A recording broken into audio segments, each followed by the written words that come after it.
Bonjour à vous deux. Merci, Bonjour. bonjour. Je comprends que vous soyez inquiet, mais pouvez-vous m'expliquer un peu plus sur ce qui vous amène ici aujourd'hui? Docteur, oui, en fait, il y a de cela quelques temps, j'ai remarqué un changement au niveau de mon sein gauche et je suis assez inquiète. J'ai bien peur qu'il y a quelque chose de grave qui se passe dans mon corps. Ok, je comprends très bien votre inquiétude, madame. C'est tout à fait normal que lorsqu'on ressent une masse dans le sein, quelque chose d'inhabituel, on soit inquiet. Mais dites-moi un peu, est-ce que vous avez observé que la taille de la masse a changé au bout du temps? Ou est-ce que quand vous regardez l'aspect de la peau, il y a un changement? Ou peut-être que quand vous essayez d'exprimer un peu le sang, il y a un écoulement tout à fait anormal? Et est-ce que vous pouvez aussi me dire s'il y a des changements au niveau de la texture même de votre sein? Texture, je dirais oui. Ça fait environ 2 semaines que j'ai constaté cela.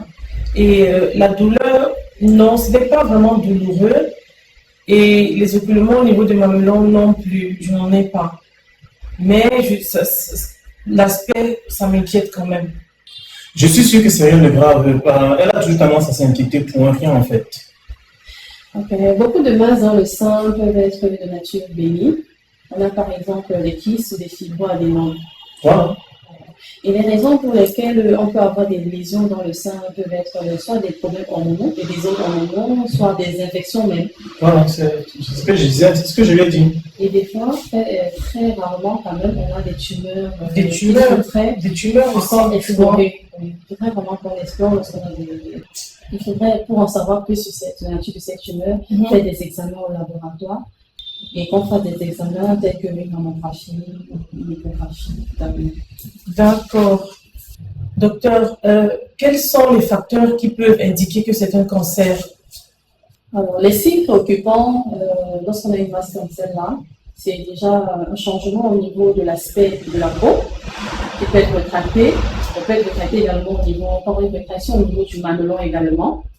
Et on peut avoir un écoulement anormal, notamment sanguin. Cependant, seul un examen approfondi nous permettra de connaître la véritable nature de la masse. Ok. Et que va-t-il se passer maintenant? Quels sont les examens que j'ai à faire? D'abord, dans un premier temps, je vais commencer par vous examiner.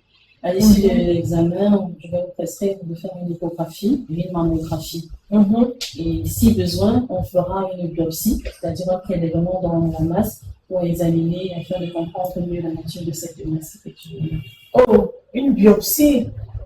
Ce prélèvement-là, c'est douloureux. Est-ce que après combien de temps on pourra avoir les résultats pour savoir quel niveau on se situe? Ne vous inquiétez pas pour la douleur, madame. Ici, nous faisons des biopsies sur l'anesthésie locale. Donc, vous n'allez pas vraiment sentir mal, juste un inconfort. Et les résultats pourront être disponibles d'ici 1 à 2 semaines. Et cet examen est vraiment capital, comme je le disais tantôt, pour déterminer réellement la nature de la masse. On en a besoin pour vous prendre en charge. Ok. Monsieur, est-ce que vous êtes avec nous? Oui. C'est juste que je trouve qu'on est en train de partir un peu trop vite là et qu'on emploie de très gros mots. Je connais mon épouse, elle prend bien soin de sa santé, elle mange sain, elle fait le sport, elle est très pointilleuse en ce qui concerne alimentation et santé. Donc, je ne pense pas que ce soit un cancer. Je ne dis pas, carrément pas. Monsieur, je comprends vos craintes. Mais ni vous ni moi, actuellement, nous pouvons déterminer réellement quel est l'état, l'avancement de la masse. Plus vite nous ferons des examens et plus vite nous serons rassurés. Si c'est quelque chose de simple, de léger, vous serez rassuré, monsieur. Mais si réellement c'est quelque chose de plutôt sérieux, nous aurons aussi gagné parce qu'on aura plus de chances d'avoir un meilleur résultat puisqu'on vous aura pris en charge assez rapidement. Donc, il est très important de ne pas perdre le temps lorsqu'on a découvert une masse. Le diagnostic précoce permettra d'augmenter les chances de guérison. Attendre ne fait qu'augmenter le risque. D'accord. Ok, docteur, si possible, j'aimerais bien pouvoir faire les examens tout de suite. Bien entendu, madame. Je peux vous examiner d'abord? Oui, d'accord. Ok.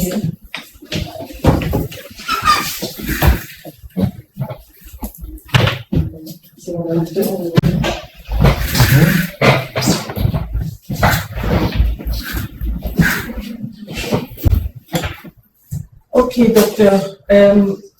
Si jamais c'est un cancer, quelles sont les prochaines étapes à faire? Je comprends vraiment que vous êtes très inquiet. Déjà, je vais vous demander de redescendre en bas parce que ce n'est pas bien pour votre état d'esprit. Nous ne sommes pas encore là. D'accord? Les D'accord. prochaines étapes, déjà, je vais vous dire, on va faire un diagnostic au niveau de l'échographie et de la mammographie. Si la biopsie révèle que c'est réellement un cancer, nous allons discuter ensemble du traitement. Nous avons plusieurs options de traitement. Déjà, la biopsie va nous renseigner sur le type de la tumeur, qui sera utile aussi pour orienter le traitement. Nous allons d'abord classer cette tumeur et en fonction du stade, nous allons avoir plusieurs options de traitement qui peuvent être plus ou moins combinées. Nous avons la chirurgie qui peut enlever une partie ou complètement du sein. Nous avons la chimiothérapie, la radiothérapie et les thérapies ciblées. Et soyez rassurés, aujourd'hui, on assiste déjà à une avancée tellement importante de la science concernant la prise en charge des tumeurs du sein. Et on peut arriver à une guérison complète si réellement nous sommes dans un stade de début, un stade précoce. Et nous, en attendant les résultats, qu'est-ce qu'on peut faire? Est-ce qu'il y a une action de l'autre côté en attendant? Monsieur, ça c'est une très très bonne question parce que je vais déjà dire que madame a besoin d'être soutenue. L'environnement, l'entourage est très très important dans un contexte comme celui-ci où on a la dame qui est un peu stressée. Donc, vous pouvez déjà la remonter, la soutenir dans ces moments et vraiment rester unis. Rester unis, c'est ce qu'on peut faire. Continuer de la soutenir dans ces moments d'attente et ça va aller. D'accord, docteur.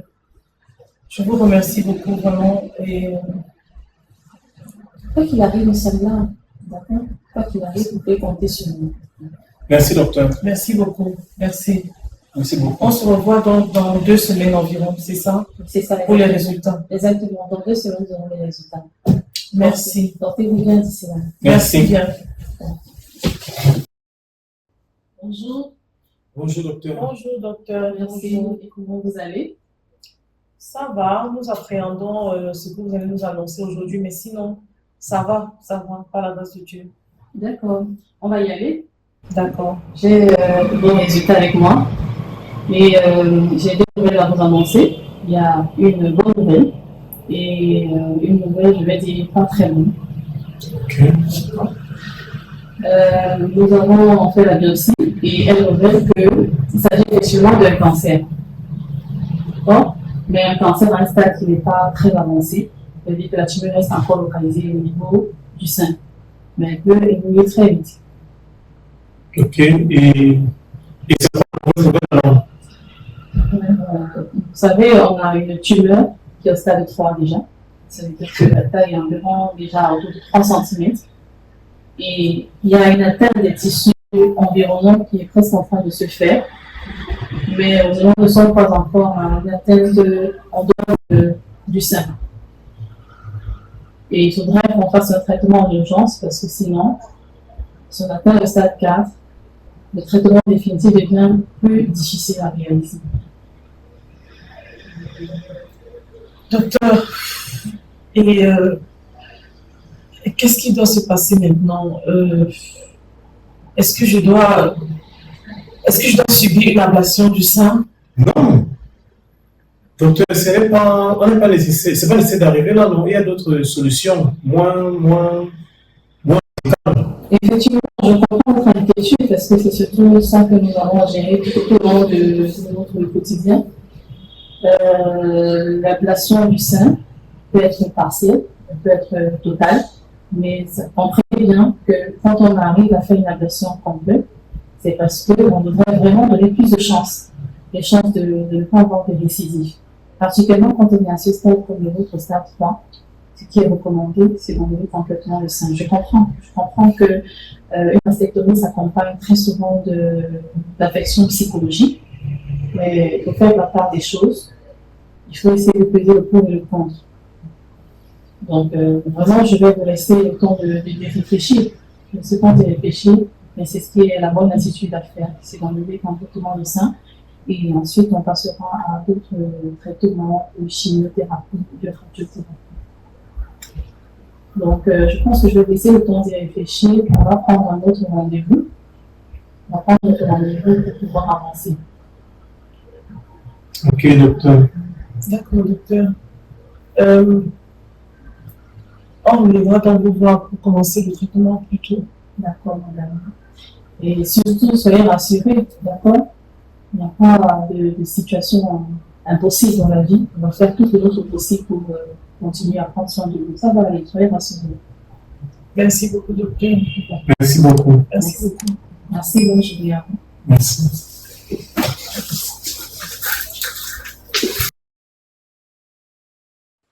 Hello family, thank you so much for watching our video. There's just one thing you have to do for me now. Merci beaucoup à toi de regarder nos vidéos. Il y a une chose que tu pourrais faire pour moi maintenant, c'est de cliquer sur le bouton abonne-toi. Click on that subscribe button for me to support us. And also don't forget to write your comment. I'm looking forward to reading your comments.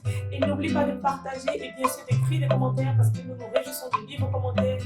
Do it now. Click on that subscribe button. Vas-y, abonne-toi. Je suis obligée de faire en français et en anglais parce que Moula H n'est pas là. I must do it in French and English because Moula H is not with me. Oh no. No now. No. Why are you doing that? I've told you this is not necessary. Ce n'est pas nécessaire de faire ça. Tu n'as pas besoin de faire ça. Subscribe now.